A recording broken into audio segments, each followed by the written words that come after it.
I'm Jason, and this is the 2023 Cadillac CT5-V Blackwing. This thing is nuts. It does everything well other than be quiet and fuel efficient. Let's go ahead and take a look.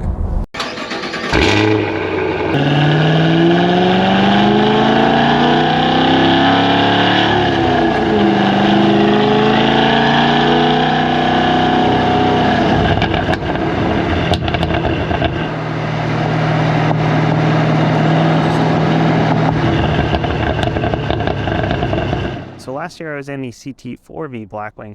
This year I have the CT5 version. We still don't have an actual Blackwing engine like that CT6. Blackwing is more of a throwback to the Merlettes, the little black birds on the original Cadillac crest at this point, but it also signifies the highest performance Cadillacs that are available. So this one still does have a V8, but it's got a supercharger instead of the twin turbos that CT6 had. These things are hand built in the Performance Center. Thank Anthony for this one here. And this motor produces 668 horsepower, 659 pound-feet of torque. And that supercharger means that you're not dealing with any kind of turbo lag. This thing is nuts. And this engine is an LT4. That's going to be similar to the Camaro ZL1, the 6th generation Camaro ZL1. And the C7Z06. In fact, we're going to see a lot of similarities between this one and the Camaro. The transmissions as well. The 6-speed manual is a TR6060, and there's also a 10-speed auto, so that's going to be also a similarity between this and the Z01, though this one is newer, so it's got updated versions of everything. Now, one of my favorite things about this car, which is kind of a plus or a minus depending on your preferences, is I like that it kind of looks like a sleeper. It looks classy. It looks really slick, especially in this wave blue metallic, but it doesn't exactly scream performance to me. Now, if you do want to add some of that extra flair, you can get the carbon fiber packs. There are 2 different carbon fiber packs. Give you the carbon front splitter, the rockers, the wing on the back. That does make it look a little bit more badass, but I like this kind of sleeper status. Of course, once you turn it on, sleeper status completely goes away because, you know, this thing is loud as hell. But we've got a nice long 195-inch car here, 116 inches for the wheelbase. It's got these nice 19-inch wheels here. This one's got the V logo in it. There are 3 different options for these wheels, and no matter what, they're going to be wrapped in Michelin PS4S summer tires. This one is actually on winters though, because it is winter here in New England. That would be a little bit sketchy. Rear drive summer tires and 0 degrees. It was 0 degrees a couple days ago.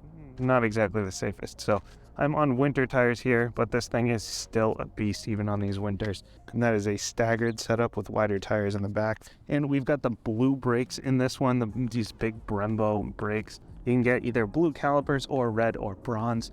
You're going to get a blue color like this wave blue metallic. I would go with the red personally on the brake calipers. It makes it for a nice pop, like that F-Pace that I was in.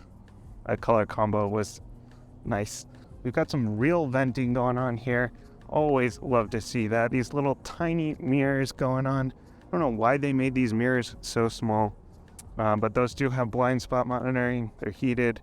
LED turn signals built in, and they will auto fold as this car locks. Of course, keyless access button on the outside to lock, and grab the handle on the inside to unlock. No moonroof on this one. You can option that though if you'd like.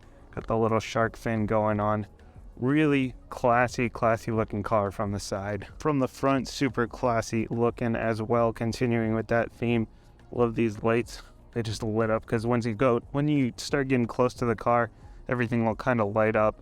You got lights in the door handles, and these lights will light up too. It's really helpful at night especially. I really love that. It's kind of welcoming you. But these are adaptive LED headlights, awesome for nighttime. Tons and tons of cooling.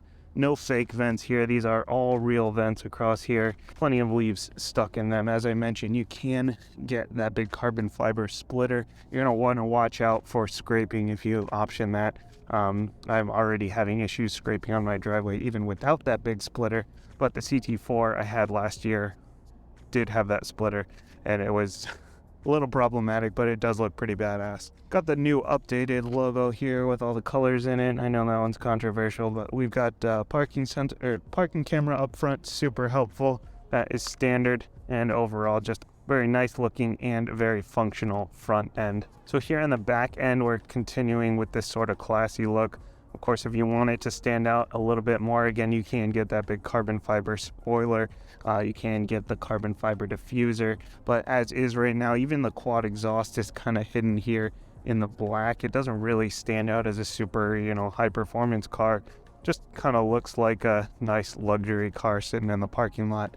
It does have the V logo. This new for 2023, you can actually get the little Blackwing logo. So, nice little tiny logo there, but it's a little bit more than, but as is right now, you've only got the little tag on the seat. You gotta peer into the window and look for the tag on the seat. That might get you into some trouble. I wouldn't recommend just, looking into everyone's windows. But again, we've got more LED lights back here, and we've got this trunk, which you can open either from the key, which is colored the same as those big Brembo brakes. You can open with the key with a double tap, and that opens up into 11.9 cubic feet of space. Looks like a lot of space, actually. For a car this size, 11.9 is okay. Not huge, but it looks like plenty of space. And we're looking at a 60-40 split on the seats. Battery is back here as well, got access to that. And we've got some little hooks here underneath in case you need those.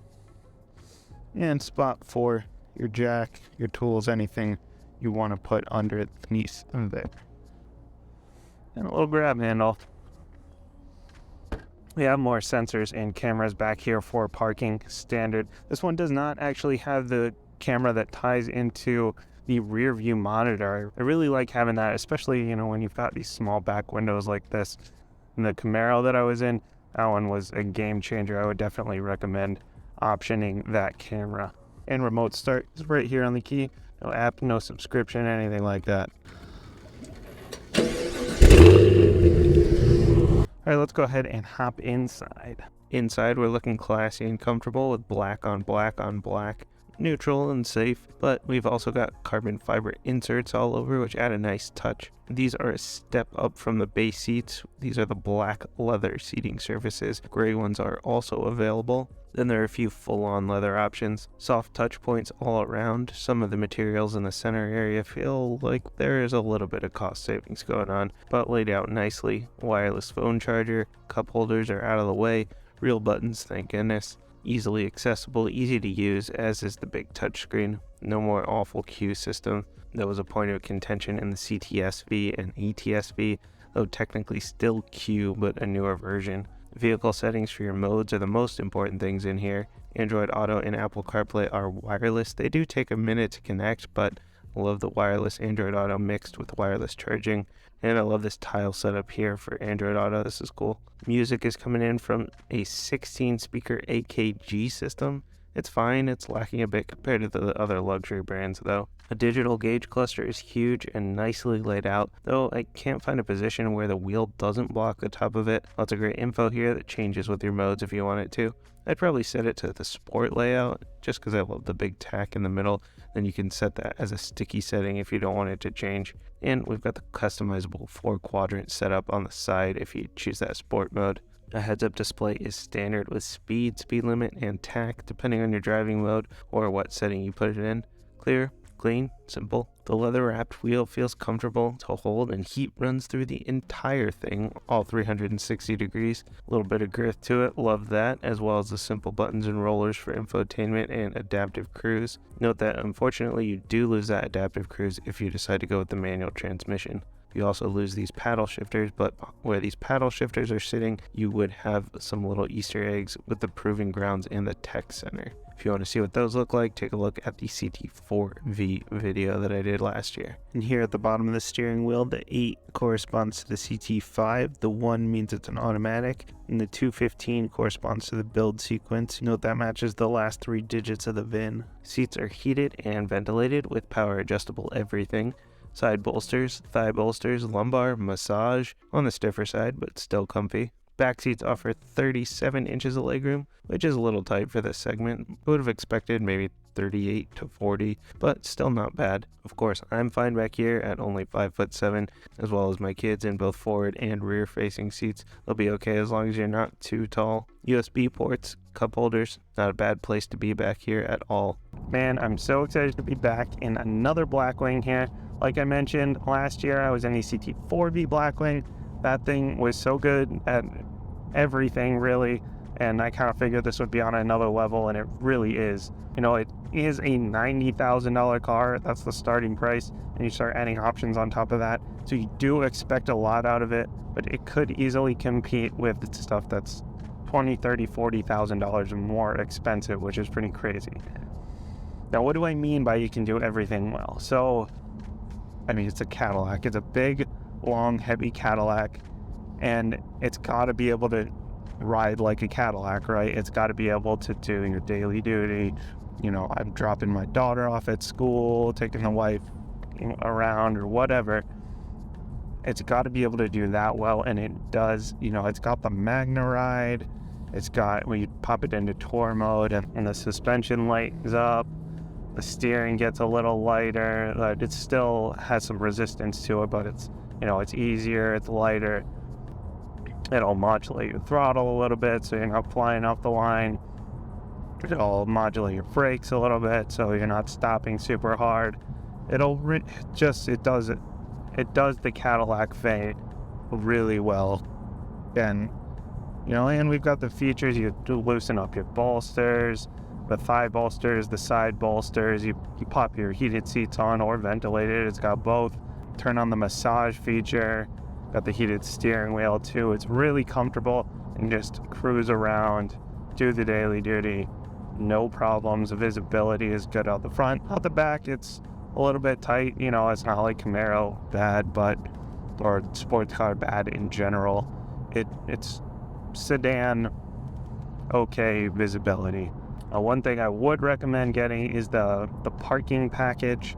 Now, it's not really named very well. It does have the park assist feature, but it has a few other things in it that have nothing to do with parking, including the camera feed through the rear view mirror, which I've seen in the ZL1, which was a huge help, and I saw in the Chevy Bolt I was in. They put a camera in the back, you get the feed through here, and it's unobstructed, completely unobstructed. That's a huge help. And visibility out the sides, we got these little tiny mirrors. I don't know why they're so thin. I don't know if it's a look thing or if it's an aero thing or what. A little bit small, but we've got the blind spot monitoring, got the adaptive cruise, you know, and we've got the heads-up display. It's really pretty quiet in here, surprisingly, other than the engine and the engine sound. Engine sound is beautiful, but it is loud. But there's not a lot of wind noise. And there's a decent amount of road noise that I think is primarily because I am on winter tires, but otherwise pretty quiet in here. Okay, so it does that well. What about the whole Blackwing part of this? This is why you buy this car, right? It's because you want the performance, and does that part really well too. So you dial it up to sport mode or to V mode. Your sport mode, you do have the sort of regular custom my mode in here. You can adjust your throttle, your steering, your brake, your suspension, but then it also has this V mode, which will also allow you to adjust the engine shift points to make that more aggressive or less aggressive, and adjust your traction management system, which you can also adjust on its own through the steering wheel. But if you wanted that to be part of your mode settings thing, you put that in your B mode. But anyway, you pop it into that mode, the suspension stiffens up, the engine gets louder, the steering gets even tighter. It's really dead on in the center. It's so precise, it's heavy, it feels engaging.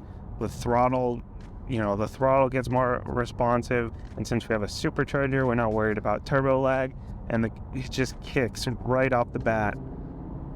Love it.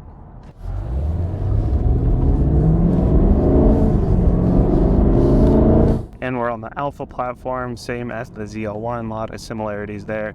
except this one is updated, so it handles better than you would expect a big heavy car to be able to handle. Now, this thing would be such a monster at the track, but it's also great in a canyon road or a back road, a tight and windy back road. And it really does get tight and it gets engaging. And that was one of my big problems with the Jaguar F-Type R. I know it's not exactly apples to apples here, but we're talking about $100,000 V8 supercharger, sort of something that you can daily drive, but also that had a 0 to 60 in 3.5 seconds. This one's 3.4 in the auto, 3.6 in the manual, and it's got launch control. It's nuts. It actually gets tight, feels engaging, and that's a huge thing. And like the ZL1 and like the Blackwing, we've got the Tremec TR6060 6-speed manual as an option, updated from the ZL1, of course, for the Blackwing. But the transmission is excellent, and I definitely missed that. That's like, it's a fixable thing because it comes in manual, but I wish I had that. Not that the 10-speed is bad, though. 10-speed, again, you have the 10-speed in the ZL1. This is an updated version. It is nice and quick, and having so many gears, it means you can be in the power band for, like, as you're snapping through gears, you can be in the power band for a really long time. It just cranks through the gears, and then by the time you're going 60 miles an hour, you're basically at, you're in like 8th gear already. Then you've got a couple extra gears for efficiency and cylinder deactivation for efficiency, and you use that term very loosely because this thing is not efficient at all. If you hate gasoline and you love buying gas, this car might be for you, because I'm getting about 16 miles per gallon mixed city and highway.